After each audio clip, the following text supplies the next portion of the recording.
Tide Washing Machine Detergent may triple stain-away formula. Tanggal ang makapit, madikit, at malupit na dumit mancha. Kaya easy-easy ang labada. Mula noon hanggang ngayon. All you need is pride. All you need is pride. ACS. May nagbago, may arte, may budget. Akala nyo lang yon. So solid. White rose papaya, wow, white rose. White rose papaya, wow, white rose. White rose papaya. May glow up with a white rose papaya. White Rose Papaya. May puti power times 2 kasi may papaya at niacinamide. May shea butter and tea tree oil pa. Kutis sulit ang glow May up. glow up with a white rose papaya. White Rose Papaya. Kutis sulit ang glow up. ACS. Galalala, felt good.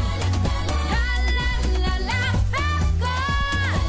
Ang bango ng sampayan. Tara na magsayawan. Calefacton, amoy nakaka-joyful.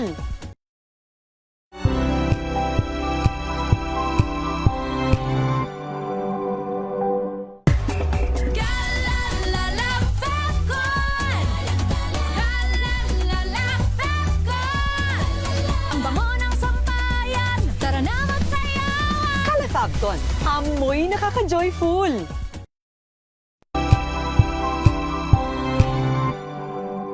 If I get impeached, then that is my end.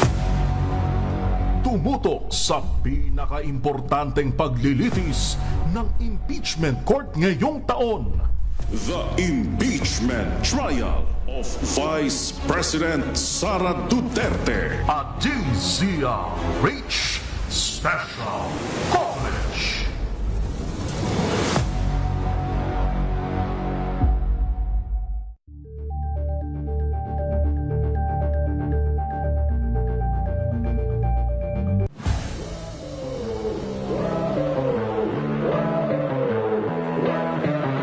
Nung start pa lang ng tournament, very confident kami. Alam namin kaya namin manalo. Alam namin kaya namin mag-dominate. Kailangan lang namin mag-execute ng maayos. Ano bang pakiramdam na ma-represent o masuot ang Philippine jersey? Sobrang honor siya na dala-dala mo yung Pilipinas, suot-suot mo yung Pilipinas, lalaban ka sa ibang bansa, lalaban ka sa iba't ibang bansa, tapos dala-dala mo yung Pilipinas. Sobrang saya na sobrang gusto mong gawin lahat ng kaya mo para maiuwi mo sa Pilipinas yung panalo. Madami naman malalakas na Pinoy when it comes to NBA 2K as well. We just need the spotlight. Kailangan lang namin ng opportunities. Hi, I'm Miguel. I'm Chris. And I'm Ian. We are Igilas Pilipinas. Panoorin ang aming exclusive interview sa DZRH TV Matchpoint. Mabuhay ang atletang Pilipino!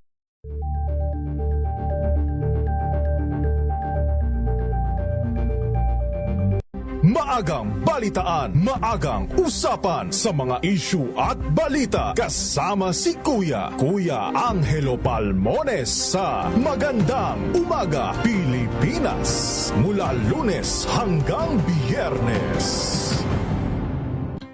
Angel po si Angelo Palmones nag-iiwan sa inyo ng isang magandang umaga. Maraming salamat. Life goes on! Good morning, Lakay. Good morning, Sister Ann. At good morning. Magandang mainit na umaga. Angel po si Angelo Palmones nag-iiwan sa inyo ng isang magandang umaga. Maraming Sa salamat. Pilipinas, una sa Pilipino. Mga balitang gigising sa inyong umaga. Mga balitang kailangan mong malaman. Mapapakinggan sa ACS Balita sa 2x2. Kasama sina Anthony Taberna at Jerry Baha. Lunes hanggang Biyernes.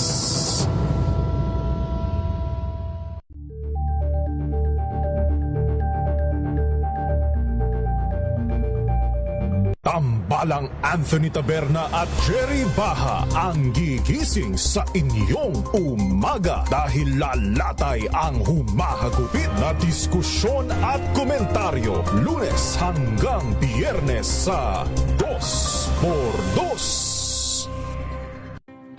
Better News. Una sa Pilipinas, una sa Pilipinas. NBS, Trending and Viral Show. Nakahandang sa ating balitan mga kaibigan sa Rapido Hanaw. Public Service Hour. Siyempre pa, Lunas sa Pilipinas. Una Ayan sa ang kabuuan natin palatuntunan ng break time.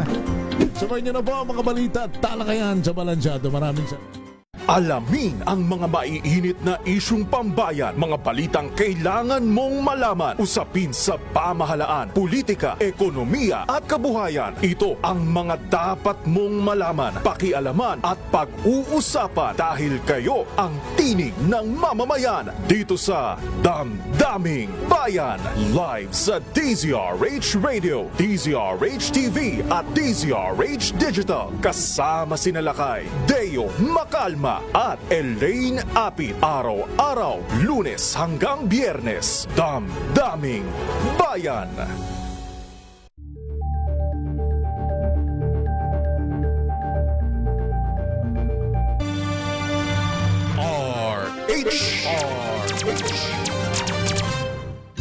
Mga kalunas, dahil sa inyong pagtitiwala, ang Lunas ay may extension na. Lunas Extension. Magandang gabi, Luzon, Visayas at Mindanao. Faith Salaver Clamor po ang inyong kasama. Dito ang programang Lunas Extension.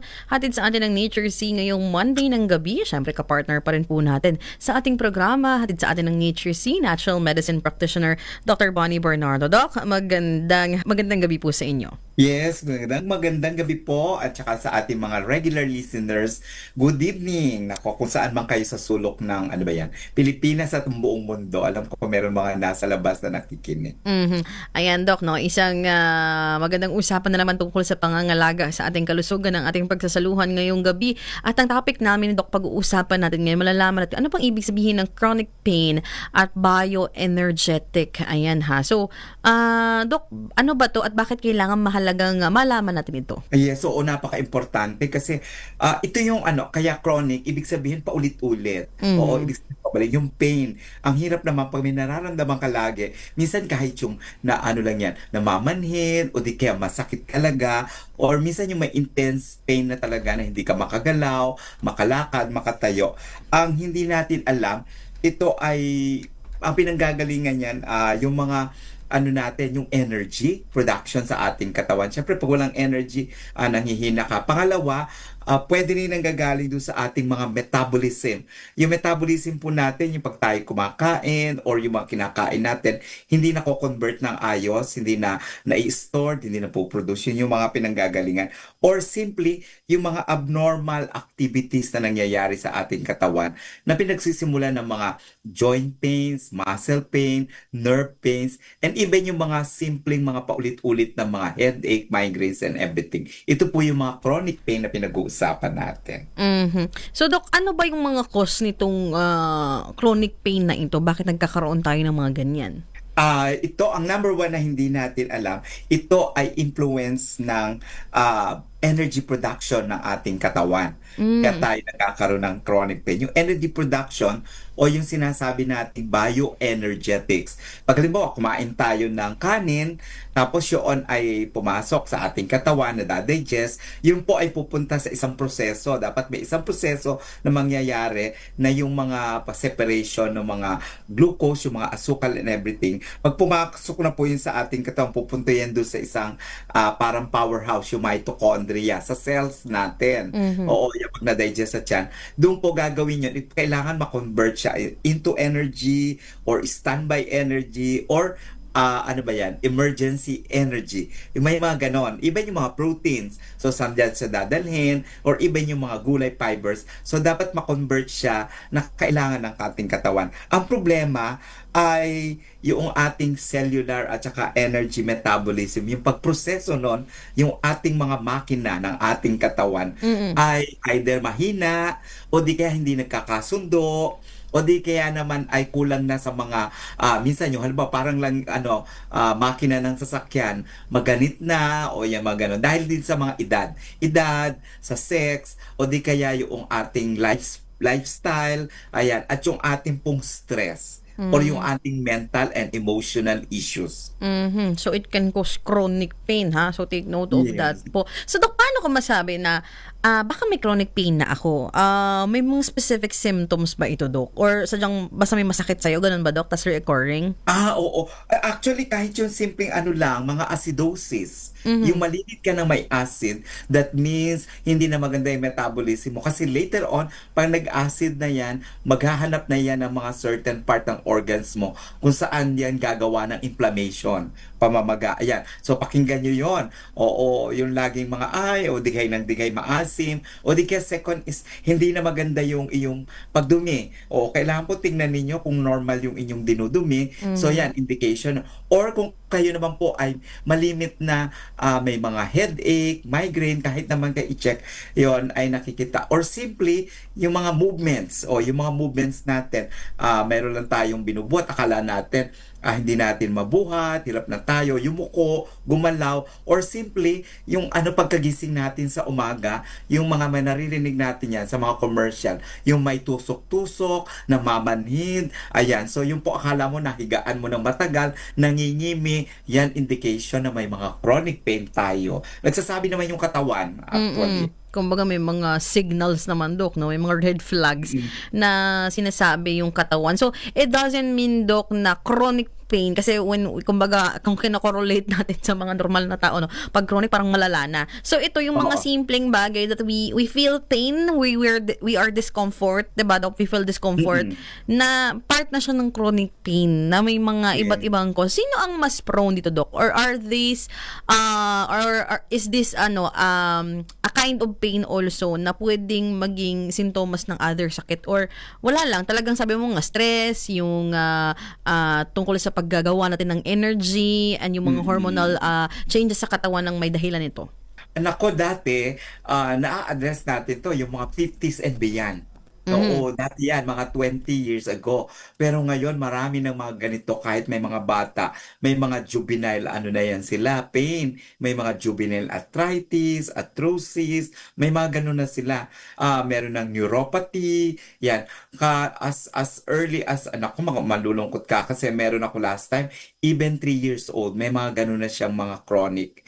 Na nararamdaman na pain na hindi maipaliwanag. Tapos yun, kaya mas mabuti nga kung So age yung tinitingnan natin dati. And then second is genetics. Tinitingnan din natin kung meron sa pamilya, kasi lalo kung kayo ay pamilya ng mga diabetics, may problema sa bato, yan ganyan, or may mga cardiovascular problem.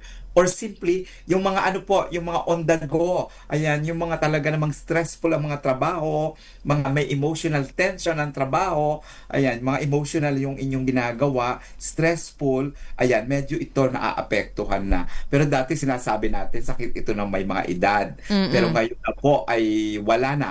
Lalo ngayon kasi yung lifestyle mabilis, yung ating activities mabilis, and then wala nang borders kasi. Even yung mga kabataan po ngayon.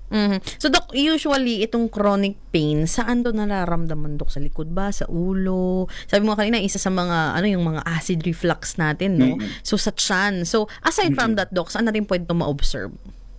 Yeah, pwede rin siya ma-observe, halimbawa yung may mga sensations doon sa minsan yung mga minsan balakang, yung mga groins natin, may mga sensation na gano'n. Or even yung mga tension sa balikat, yung simpleng akala natin mga may frozen, yun iba inaano lang natin. Frozen shoulders. Frozen shoulder lang. May lamig. Ganun lang, may mga lamig, ganyan. Or di kaya naman minsan yung mga talampakan, ayan, or yung simple yung mga migraine, yung lagi na lang masakit ang ulo, ayan. Even yung mga dito sa mga leeg, ayan, yung laging nagkamali yata ako ng tulog, mali yata yung higa ko, yung mga ganon. Ito mostly doon nararamdaman. Or simply yung abdominal distension, yung may mga ganon na parang feeling mo may mga hangin ka, bloated yung tiyan mo, parang ganon. Ayan, mga limit mararamdaman. Ayan. So, sa pagbabalik namin ni Doc Bunny, alamin naman paano minamanage ang pagkakaroon ng chronic pain. Ano ba ang mga pwedeng gawin? At paano makakatulong yung bioenergetics? Ano ba ito para sa may mga taong may mga nararamdaman ng chronic pain? Ayan po ang ating topic ngayong gabi. Hatid po sa atin ng Nature Z. Kami po ay magbabalik pagkatapos lamang po ng ilang paalala. This time check is brought to you by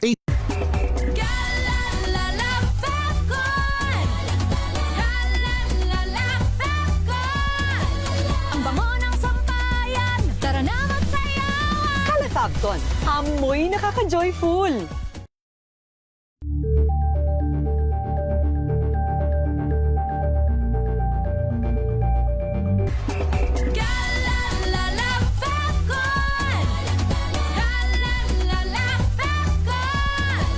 Ang bango ng sampayan, tara na magsayawan. Calefacton, amoy nakaka-joyful.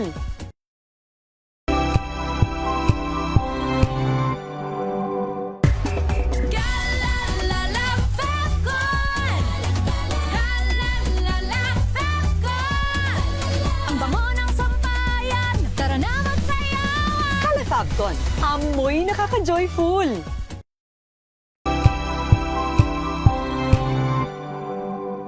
Tumunog na ang gantingan para sa kalikasan.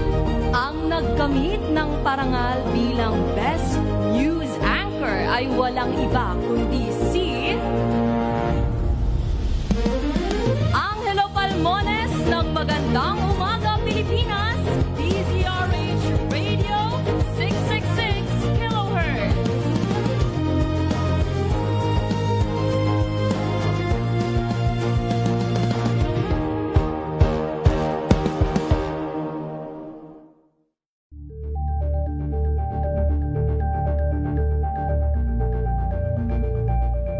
Tumunog na ang gantingan para sa kalikasan.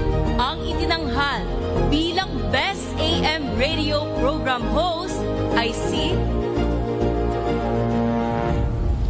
Cesar Chavez para sa special on Saturday ng DZRH.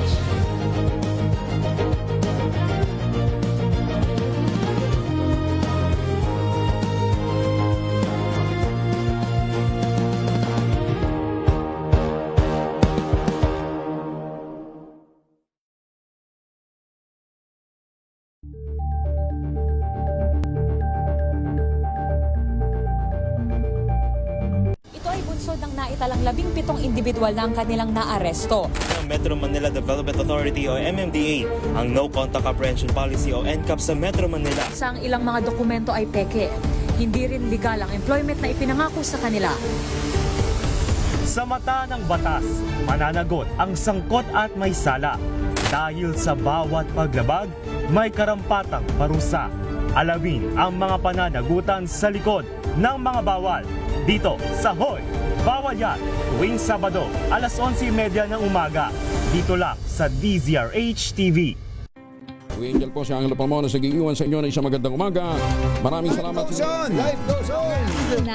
Good morning, Lakay! Good morning, Sister Ann. At good morning! Magandang, mainit na umaga.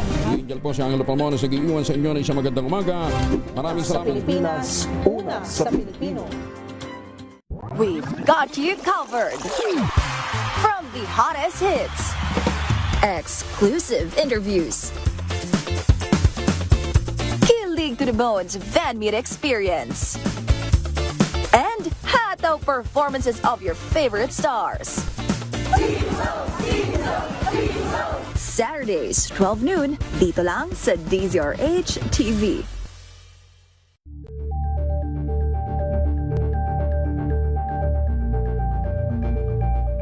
Sa pagbabalik tanaw sa 87 taong legasiya ng DZRH, napagtagumpayan na ng kauna-unahang himpilan ng radyo sa Pilipinas ang iba't ibang pagsubok, kabilang na ang bangungot noong panahon ng ikalawang digmaang pandaigdig.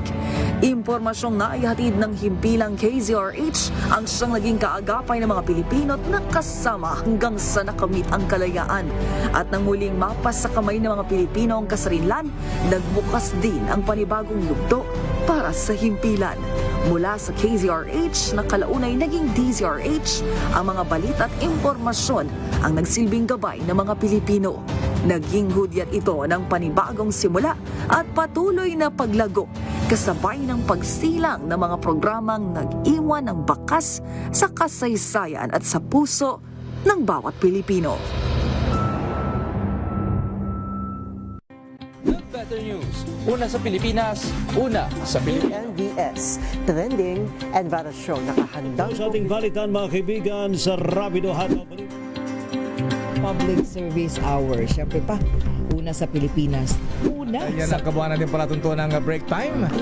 Sabay niyo na po ang mga balita at talakayan sa Balansyado. Maraming Ngayong ika-87 taon ang kauna-unahang himpilan ng radyo sa Pilipinas, ang DZRH, patuloy pa rin magbabalita, magseserbisyo at magbibigay pag-asa sa iba't ibang sulok ng bansa.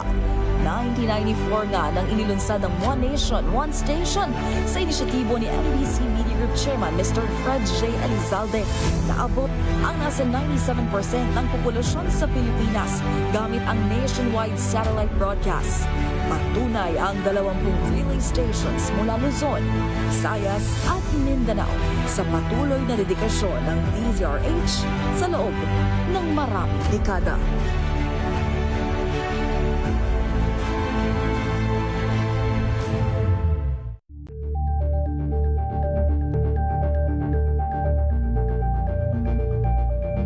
Kasabay ng mga hamon at pagbabago sa paglipas ng panahon, nananatiling tapat ang DZRH sa paghahatid ng serbisyo sa publiko. Mas pinalawak ang pagpapaabot ng balita at impormasyon, hindi lang sa radyo, kasama na rin ang telebisyon, live streaming at social media para ihatid ang mga kwentong makabuluhan at napapanahon saan ka man naroroon. Mula noon hanggang ngayon, mananatiling kaagapay mo ang DZRH, naninindigan sa paghatid ng katotohanan at sa paglaban sa patuloy na pagkalat ng disinformasyon at sa pagyakap sa makabagong teknolohiya at sa patuloy na pagsulat ng kasaysayan, mananatiling kasama mo ang DZRH saan ka man sa mundo.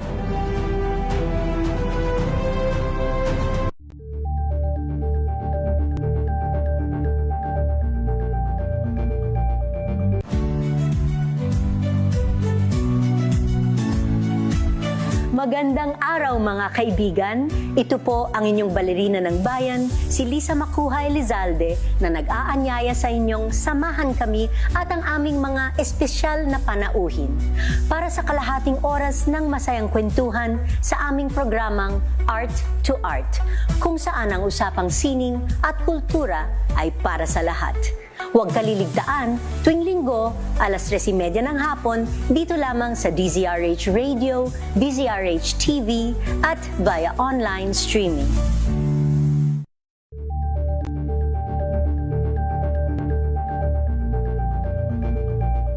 Curious ka ba sa maraming bagay? Kami na ang bahala dyan. Aalamin, tutuklasin at bibigyang linaw namin ang mga katanungang bumabagabag sa inyong isipan. Sa programa kung saan ang bawat sagot ay galing lamang sa mga eksperto. Ang Expert's Opinion, tuwing linggo alas 3 ng hapon, dito lang sa DZRH TV. Angel po si Angelo Palmona sa giiwan sa inyo ng isang magandang umaga. Maraming salamat sa inyo. Life goes on! Nine, good morning, Lakay! Good morning, Sister Elle. At good morning! Magandang mainit na umaga. Angel po si Angelo Palmona sa giiwan sa inyo ng isang magandang umaga. Maraming Sa salamat. Pilipinas, una sa Pilipino. Buklatin ang mga pahina. Pakinggan ang boses ng lipunan. Tunghayan ang mga issue mula sa ibang katayuan. Nakakalungkot kasi deserve ba namin ng ganito? Na hindi nila alam kung ano talaga yung kanilang mga karapatan. Yung gobyerno, tinulungan nila yung kanilang magsasaka. Pinapatahimik tayong lahat using various laws. Through education, kayang-kaya nating baguhin yung ganitong klaseng pag-iisip. Isang kwento, iba't ibang anggulo. Dito, sa Point of View.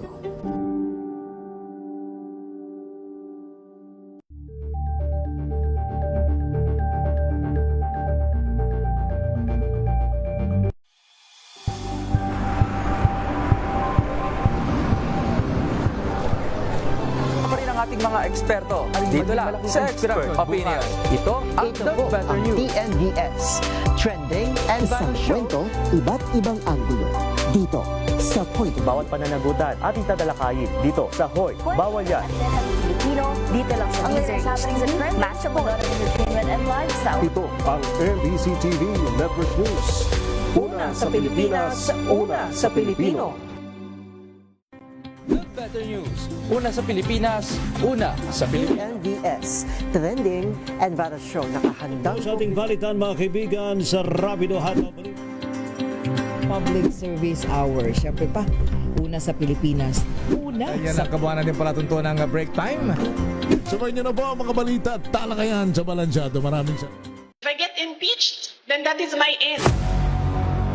Tumutok sa pinaka-importanteng paglilitis ng impeachment court ngayong taon. The impeachment trial of Vice President Sara Duterte. A DZRH Special Coverage.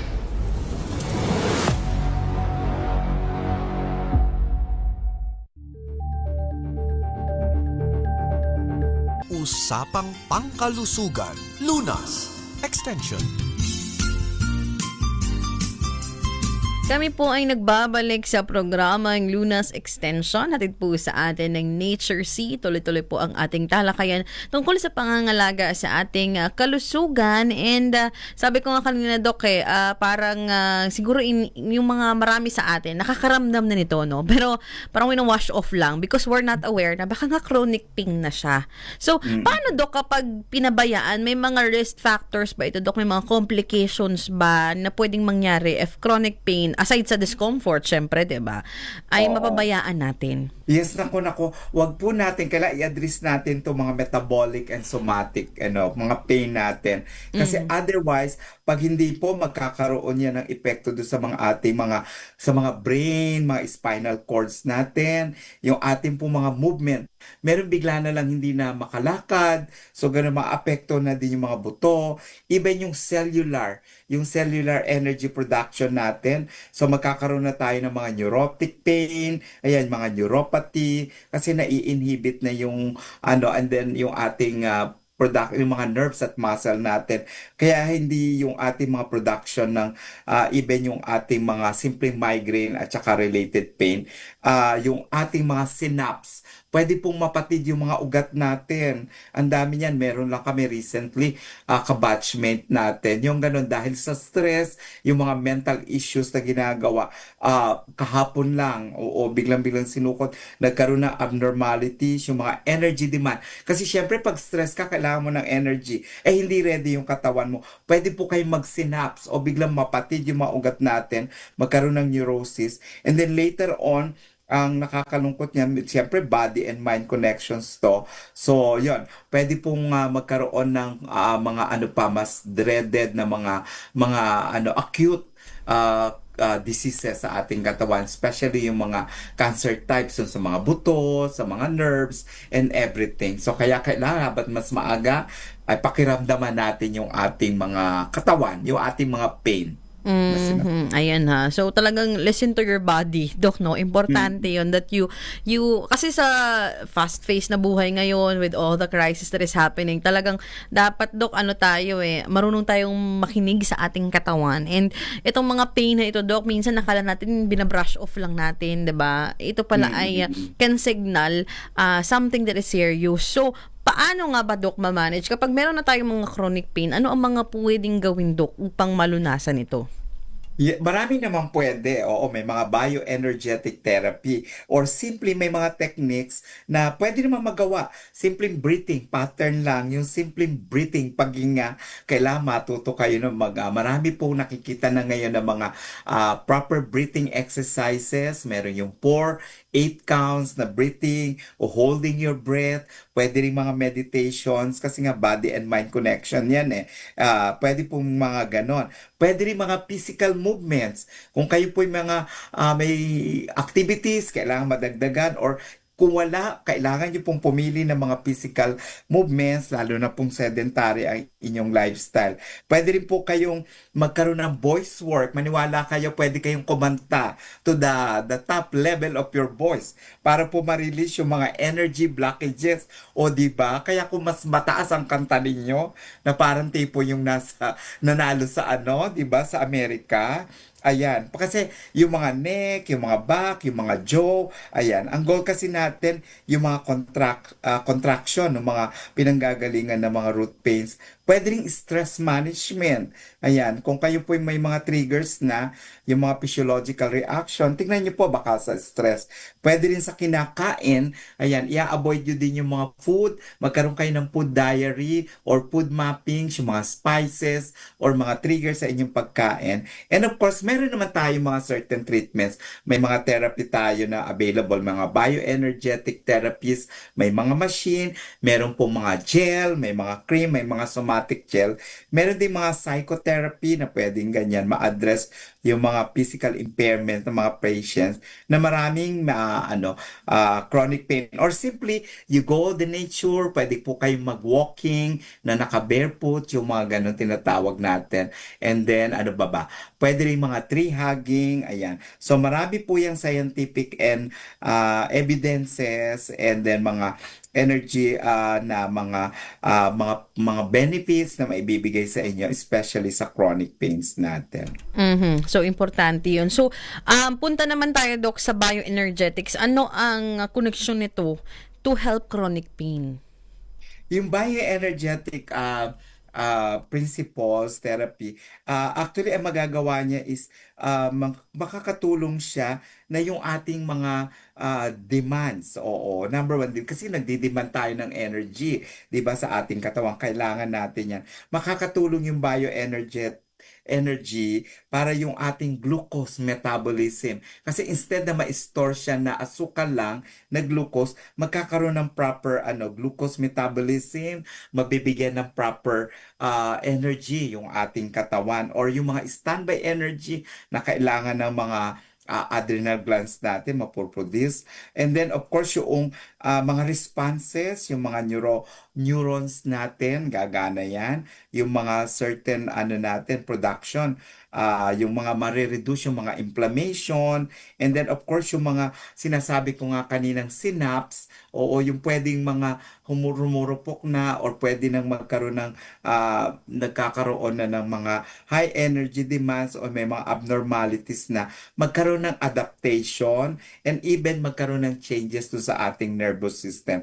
So with that, ayan, magkakaroon ng maayos na body and mind connections. So yung bioenergetic techniques can reduce yung mga unresolved, mga emotional trauma, chronic stress, and mamamanifest niya yung mga physical, mental, and mga tensions in our body. So, ano to, Doc, no? It's a form of therapy. So, ano ba, Doc? Kailangan ba ng assessment before pumasok sa therapy na ito? Or kagaya yung mga natural medicine practitioner, ano ba ang usually na procedure, Doc, na ginagawa to enter this kind of therapy for chronic pain? Normally naman, syempre ini-interview natin, tinitingnan natin yung mga stats nila, statistics nila, kung meron po yung level ng mga pain nila, kailangan malaman natin yon kasi syempre i-adjust natin, baka pwede lang mga somatic, lang sa kanila, mga somatic, mga gels, mga creams, mga ganon. Or kung talaga namang intense, isasalang natin sila doon sa mga intense talaga ng mga therapy machines, or di kaya magsasabay natin sa proper nutrition. Or may mga specific combination naman na pwedeng, kasi iba, limited lang yon. So, i-combine natin. Kailangan malaman natin yung level. Pangalawa, kung gaano nakatagal, kung gaano ka-intense na yung tinitiis nilang pain. And then, of course, third, titingnan din natin kung may mga complications sila or may mga iniinom din sila kasi kailangan natin makita kung kayo po ay meron ng mga drug withdrawal na tinatawag natin. Kasi yung iba, nag-over the counter lang talaga ng pain relievers. Yung pala, na-overdose na talaga. So, para doon, makita natin, baka bago kayo isalan doon, magkaroon muna kayo ng cleansing, detoxification, and then of course, para mabigyan kayo ng mga certain advice para sumalang or gumamit ng mga certain, para in combination, lalo kung kayo po ay in medications. Ayan. So, sino ang pwede at sino ang hindi pwede, Doc? Lahat ba pwedeng mag-bioenergetic therapy? Yes, oo. Pwedeng-pwede silang lahat. Ang importante lang malaman natin baka kung medyo yung iba acute na, meron na talagang mga bukol, may mga certain masses na. So isasalang natin sila dun sa safe or gagamitan lang sila natin ng mga transdermal creams, gels or whatever. So yung mga machine naman, so hindi sila pwede doon. So kaya kailangan nating i-evaluate or simply bibigyan natin ng combinations. Ano ba yung mga combination therapies na pwede nating ibigay ng mga bioenergetics. And then of course kung hindi naman talaga malala o hindi naman talaga problematic, yung mga simpleng natural treatments or psychotherapy na pwede lang magawa para lang maka-improve yung metabolic factors sa kanilang katawan. Yun, ibibigay natin yon yung mga advice na pwede nilang gawin kahit saan man sila, sa workplace, sa bahay, or kung saan man sila mapunta yon. Pwede nating i-advise yun sa kanila. Ayan. So again, itong bioenergetic can help people with chronic pain. So, Doc, gaano ba katagal usually kailangan mag-undergo nitong therapy bago nila maramdaman yung resulta at pagtanggal ng pain sa kanilang katawan? Sa program namin, yung matagal na namin ginagawa na dahil we usually advise mga 10 to 14 session. Yung iba every other day, yung iba depende na twice a week, or yung iba namang masipag pwede namang daily. Pero makikita mo dito yung iba na talaga namang hindi pa malalala. On the third visit nila or paggamit nila, yung iba nga instant talaga, yung parang once or twice lang. Ang ganda-ganda na ng effect. So depende yun sa assessment nila. Pero ina-advise natin na tapusin yung iba kasi alam mo naman mga Pinoy, pag nakaramdam na on the second, third, hindi natatapusin yung program. Better para po sa complete nyo, yung advice namin ng mga 10 to 14 sessions ay maganda-maganda. Pero kahit naman po sinasabi namin, yung mga third pa lang or in the mid of your sessions, ay nako, makakaramdam na kayo ng ginawa na talagang yung iba natutuwa na, kaya minsan di na bumabalik. Pero importante pa rin po yun kasi after the bioenergetics therapy, pwede na po kayo mabigyan namin kayo ng mga certain lifestyle changes, nutrition, at saka kung simple kailangan nyo ng supplements or vitamins, ayan, yun na po binibigay namin. Ayan. So again, kung gusto nyo pong itry itong bioenergetic therapy, kung meron kayong chronic pain, diagnosed kayo, or may mga nararamdaman kayong any pain, maaari po kayong pumunta sa mga clinic ni Doc Bonnie, no, para magpakonsulta, magpa-assess. So again, Doc, sa mga gustong magpakonsulta sa iyo, saan ka pupuntahan at kukontakin? Yes, so pwede po kayo kung gusto niyo magpa-appointment na talagang ma-assess kayo ng tama. Simply log on lang kayo dun sa, meron po kami 2 Facebook pages, yung Doc Bonnie Nature Sling, at saka ito po specific na gumawa kami sa Doc Bonnie's Touch Therapy. O Touch Therapy para po merong personal tayong usapan. Lalo na po yung mga meron kasi minsan may emotional and mental issues. Medyo kakaiba ang usapan doon, an evaluation. And then kung hindi naman, yan, pwede po kayo mag-log on para alam nyo po kung saan kayo pupunta, sa Shaw Boulevard ba kayo or sa Cavite. At yung mga araw bukas po kami Monday to Sunday para po yung oras na darating kayo kasi minsan limited lang po yung machine para meron po tayong appointments na kayo po ay may schedule na mai-enjoy nyo po yung bioenergetics therapy. Ayan. Again, Doc Bonnie, maraming salamat, Doc, no, sa inyong oras at pag-explain sa amin, pagbigay impormasyon tungkol dito sa chronic pain at bioenergetics therapy. Yes, so maraming salamat.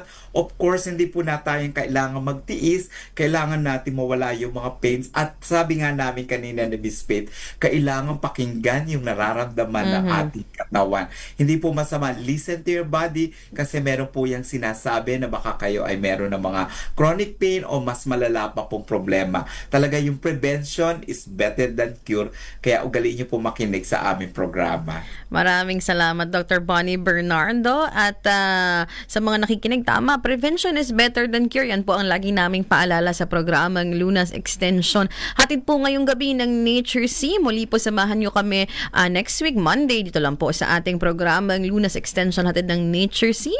Maraming salamat sa lahat ng tumutok sa ating programa ngayong gabi, Luzon, Visayas at Mindanao.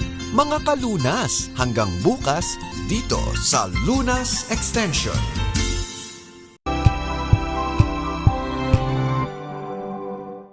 Maagang balitaan, maagang usapan sa mga issue